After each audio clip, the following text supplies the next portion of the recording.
Strumming can be one of the more challenging areas of skill development for most beginner and intermediate players. I've even seen a number of more advanced players also struggle with having good strumming, being able to play in proper time. It's tough to do while maintaining good dynamics. And although, for some players, it can sometimes come across as a fairly natural skill for them. For most others, it's a pretty major issue to overcome. Now, although strumming can be frustrating for a lot of guitar players, the good news is that luckily the technique isn't as difficult to get good at as long as you, approach it the right way. A lot of people think it's going to be a real killer thing to get in there playing. It's not really if you approach it properly. So on this episode of the Guitar Blog Insider, I'm going to help you with getting a better understanding of how to use note duration as a way to improve your sense of strumming and to help with getting a lot better at playing rhythm guitar.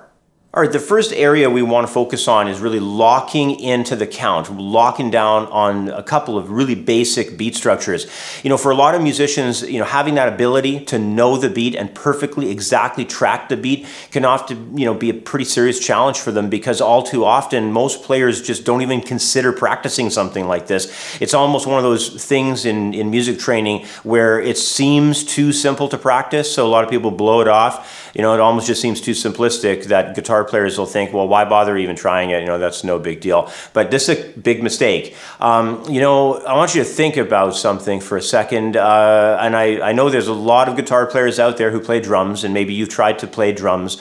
And I'm sure that for those of you out there who've studied drums a little bit, you're going to agree with me and chime in with me here when I say that it would never even cross a drummer's mind to not practice their rudiments. It's a fairly common place to start as a drummer. But when you look at the study of note duration and time going over to the guitar player, the study of this is almost non-existent in the early days for guitarists. So as a practice topic, for starting to develop better rhythm, you're going to want to be sure to spend time practicing this. So try to begin with all this in taking examples that just move through basic quarter note and eighth note feel.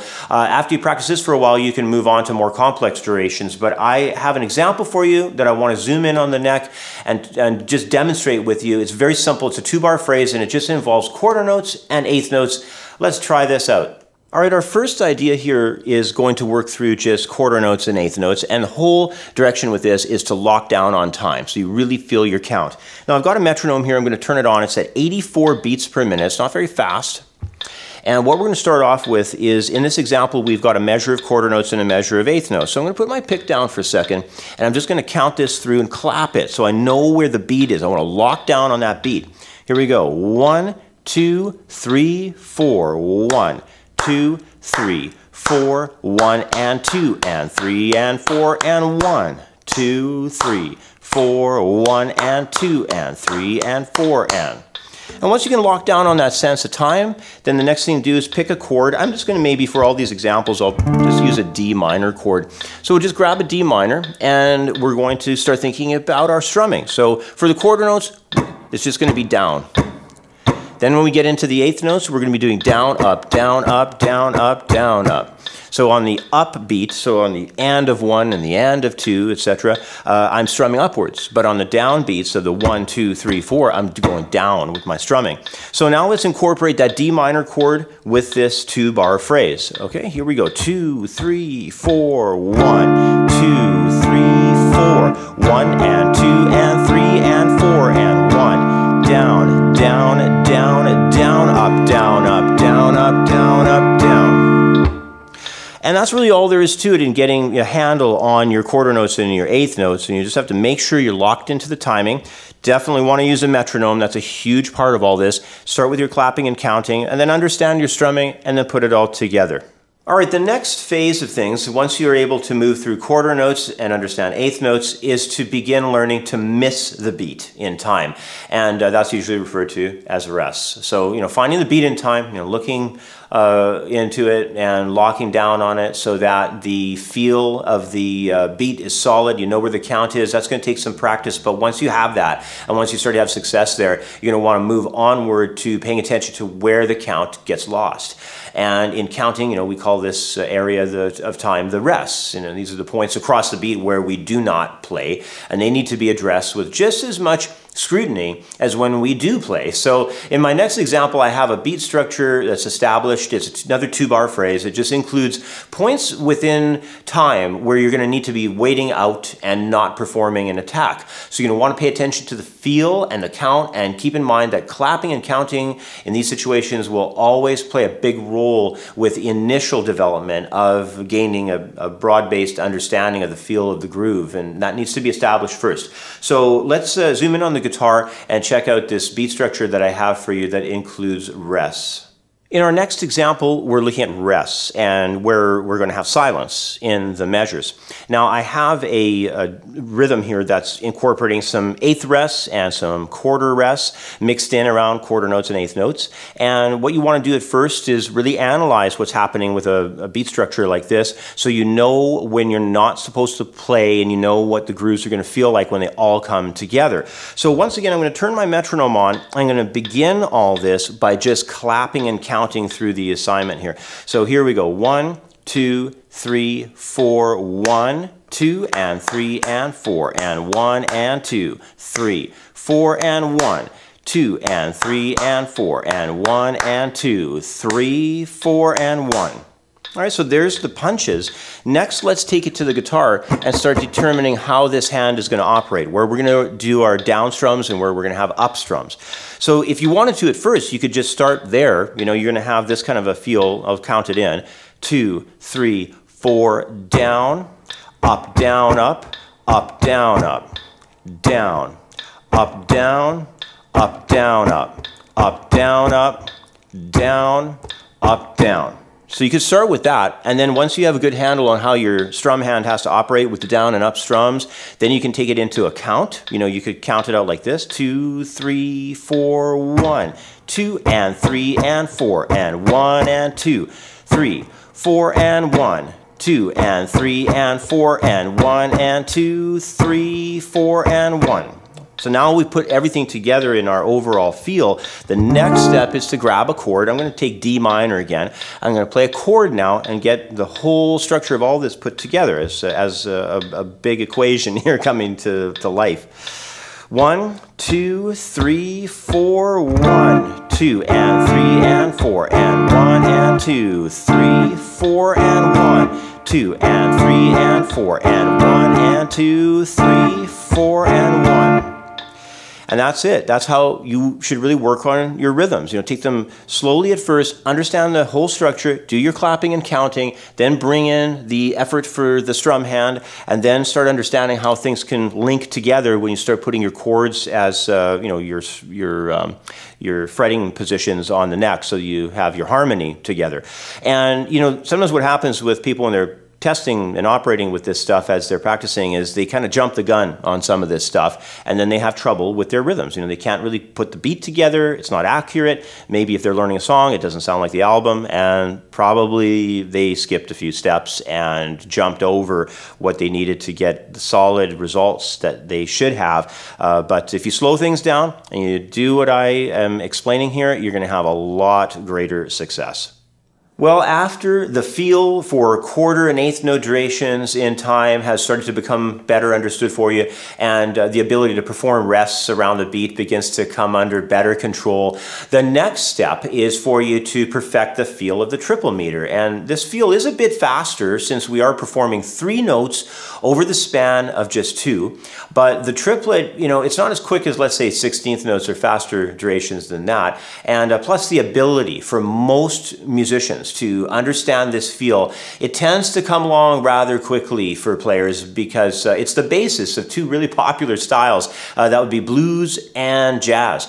So, you know, you hear those styles quite often, and, you know, they're familiar to you. So let's practice an 8th note triplet groove to help you better understand this popular feel. I've got another 2-bar phrase I want to work through with you. So let's zoom in on the guitar and try this one out.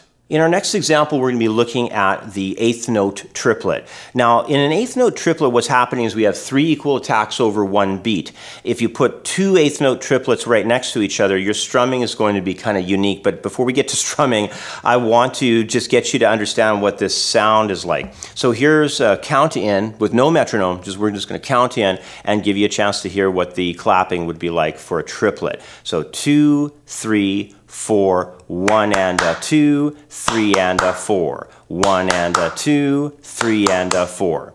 Now we also, in this example that I have, this 2-bit measure phrase, I've got a shuffle feel as well, which is a quarter note and an eighth note under the triplet symbol. So what happens here is kind of a delayed response with that triplet having the quarter note up front. So it's more like this: 2, 3, 4, 1 and a 2, 1 and a 2. You notice that delay, 1 and a. So, watch out for that one. That's happening on the 3rd beat of the 2nd measure. The next thing I want to do, though, is go over to strumming and really, get you to understand what's happening here, because we have an odd number of hits over the beats. So, if you put 2 eighth note triplets right next to each other, you're going to be going like this: down, up, down, up, down, up. But if you put a triplet in front of, standard straight eighth notes, it's going to be like this: down, up, down, down, up. So we have 2 down strums coming up in there to be able to execute that. So what I want to do is turn the metronome on. I've slowed it down a little bit. It's at 72 beats per minute now. And I just want to do the strum attacks. I'll count it out for you. 2, 3, 4. 1, 2 and a 3 and 4. 1 and a 2, 3 and a 4. 1, 2 and a 3 and 4. 1 and a 2, 3 and a 4. All right, so you can tell the strumming elements become quite different. Let's take it to a chord next, and we'll take it to our standby chord we've been using, the D minor. And I'm going to strum it down on the chord for you now so you can hear it, with the click track on the chord and get it all, brought together now. Here we go. 2, 3, 4 and a 1, 2 and a 3 and 4, 1 and a 2, 3 and a 4.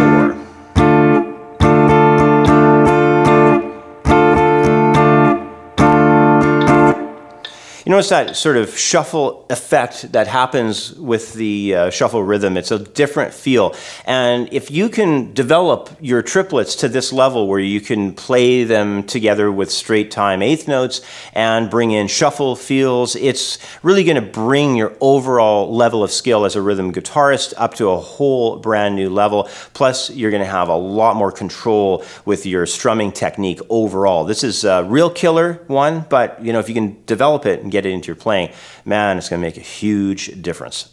Well, the final area of rhythmic feel that every guitarist who is working on getting better at developing their sense of time eventually has to address is the feel and the count of 16th note duration. Now, this can be challenging for a lot of guitar players at first, but the important thing to remember is that you can start developing this groove a lot easier if you've already become skilled with the note durations that come before this. So learn those quarter note feels and the eighth notes and the triplet concepts, and be sure to understand the idea of rests, where you're supposed to apply silence and where you don't play. Once all those beats and those feels and the strums for those foundational beats are good for you, start moving onwards to 16th note rhythms, but keep it slow, just keep it simple. I have an example, another 2-bar phrase that you can try, and it's a very basic 16th note groove across 2 bars that I think you're going to find fairly straightforward, and you can start practicing right away. So let's check this one out. When it comes to working with 16th notes, things get a little bit busier, and you probably want to have your metronome roll down a little bit slower. I'm going to take it down to 66 beats per minute. And in this case, what's going on here is we have rapid hits through a single beat, because now with the 16th notes, we're having 4 attacks over 1. So the first thing I'd like to do with this rhythm that we have here is just clap it down for you and help you understand where the punches are at. Here we go. 2, 3, 4, 1, 2E and a 3 and 4E and a 1 and 2E and a 3, 4E and a 1, 2E and a 3 and 4E and a 1 and 2E and a 3, 4E and a. All right, so that's your clap and count.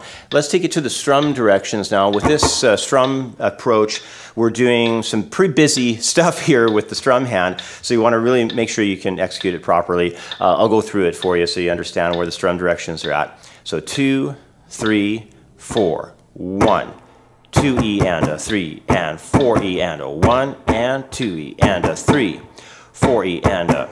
You notice the idea of going through down strums a lot of times on that up beat when you're dealing with the 16th notes. Let me do it again and you can pay attention to that. 2, 3, 4, 1. 2 E and a 3 and 4 E and a 1 and 2 E and a 3, 4 E and a.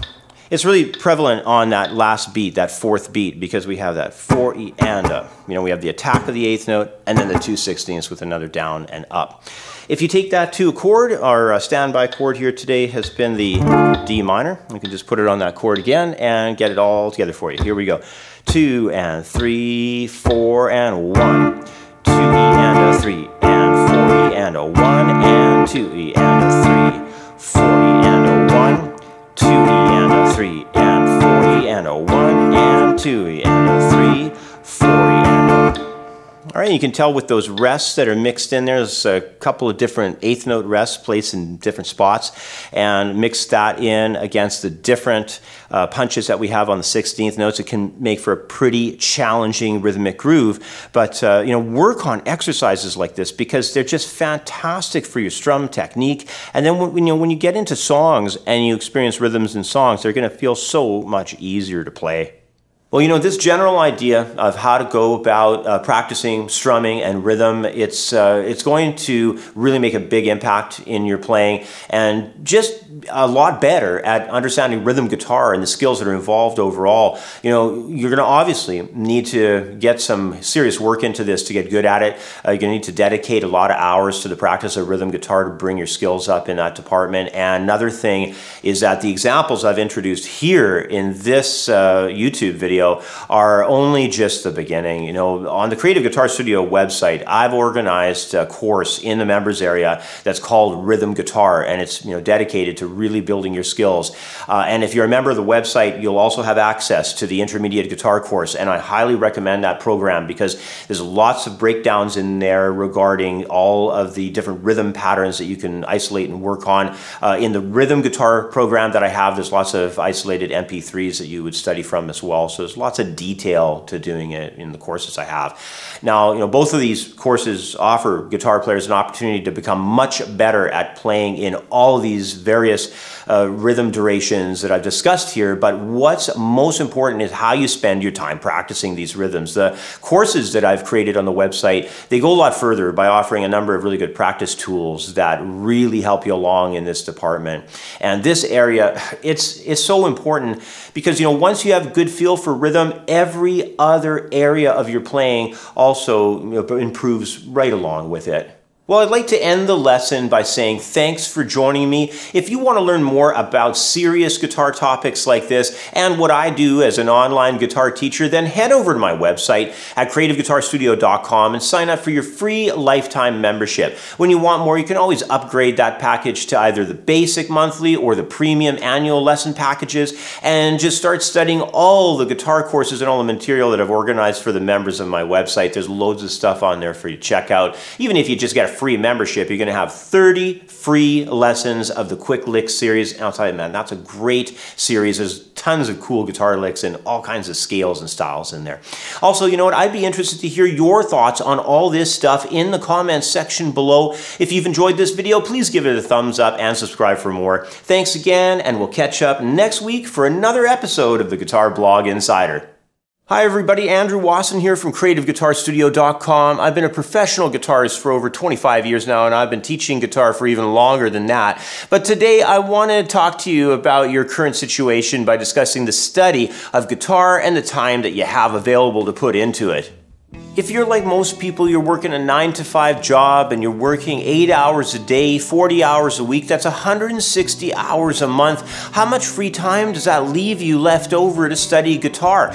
Let's say you can maybe fit in an hour or so, around 4 or 5 days in a week when you have the free time. And if that is the case, wouldn't you want to make the most of that 1 hour of study, practicing a highly organized, step-by-step, well-structured guitar curriculum curriculum. Without a structured plan, it's pretty easy to waste time. A lot of times it happens by just focusing on playing through a bunch of stuff songs riffs you already know, licks that you're familiar with. But practicing stuff you already know will not make you a better guitar player. You need a constant supply of fresh material.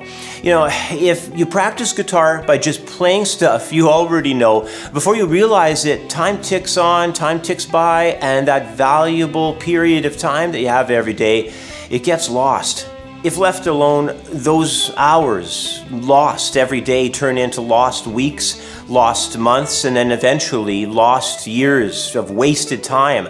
You'll still be the same guitar player that you were before because you never challenged yourself. I've seen it dozens and dozens of times in my own studio here. But you can change that. In the valuable time that you do have every day, you can start studying a comprehensive guitar course that'll not only educate you, but it'll turn you into a well-skilled musician. So if you want to learn more, sign up for a free account through my website at creativeguitarstudio.com. The general access membership is absolutely free to join. Come in, get your feet wet, and when you're ready, you can go for the paid membership. What you'll discover in there is the most comprehensive guitar curriculum available online. I've got 25 years experience teaching guitar and have written a well-organized step-by-step guitar course. Head over to my website at creativeguitarstudio.com and sign up for a free membership today. Join the thousands of members worldwide who have already enrolled. There's no need to try learning the guitar on your own. Let me help you become the best guitar player that you can be.